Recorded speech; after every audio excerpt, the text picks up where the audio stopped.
There is a fantastic set of linguistic structures called linguistic presuppositions. And these are ideal for hiding an idea inside of a sentence.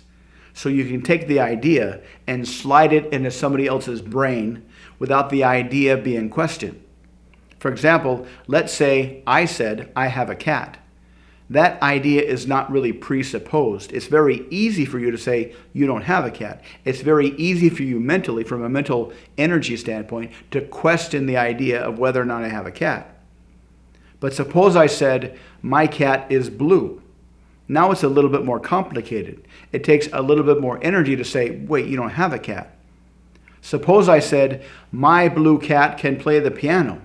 Now it's a much more complicated question. To question whether or not I have a cat is going to take a lot of mental energy. And most people would just say, yeah, okay. And they accept that I have a cat.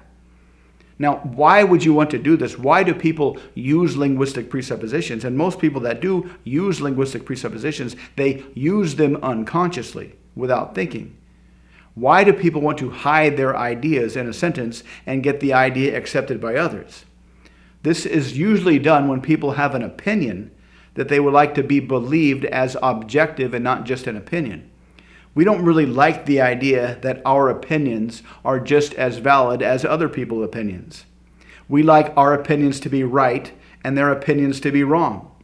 And so people take their opinions and they hide them inside of these linguistic presuppositions so they'll be accepted as valid without having to prove why they think their opinion is valid.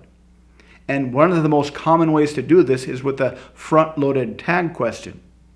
A tag question is a question at the end of a sentence. It's hot today, isn't it? She's really beautiful, isn't she?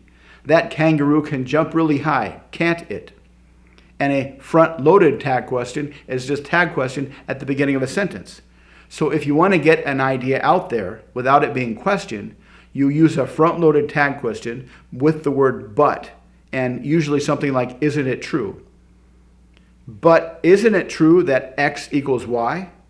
If I say, but isn't it true that X is Y? It's kind of a trick to try to get you to disprove that X equals Y. And because you won't be able to disprove that X equals Y because it's an opinion, I win by default. Instead of having to prove what I think is true, I trick you into trying to disprove what I think is true. And because you can't, I get to get my idea out there as true by default. It's a very sleazy technique. So what do you do when someone says this? When someone says, but isn't it true that X equals Y? And you're not quite sure that X equals Y, but you don't want to have to go through the trouble to disprove it's Y and get into a big argument. What do you say? Well, you say this. It's very, very simple. They say, but isn't it true that X equals Y? You say, I don't know. I've never thought about it. Why do you think that X equals Y?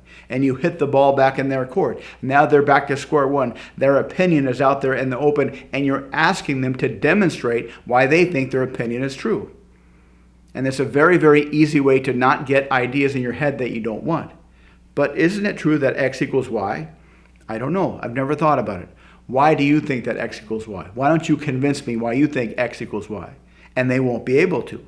And you'll keep the argument, you'll keep the idea out of your head, and you won't get stuck in some useless argument. So try this with your friends and see how it works. To learn more about how you can improve your communication skills, check out the links below. Thanks for watching. Please like and subscribe, and I'll see you next time.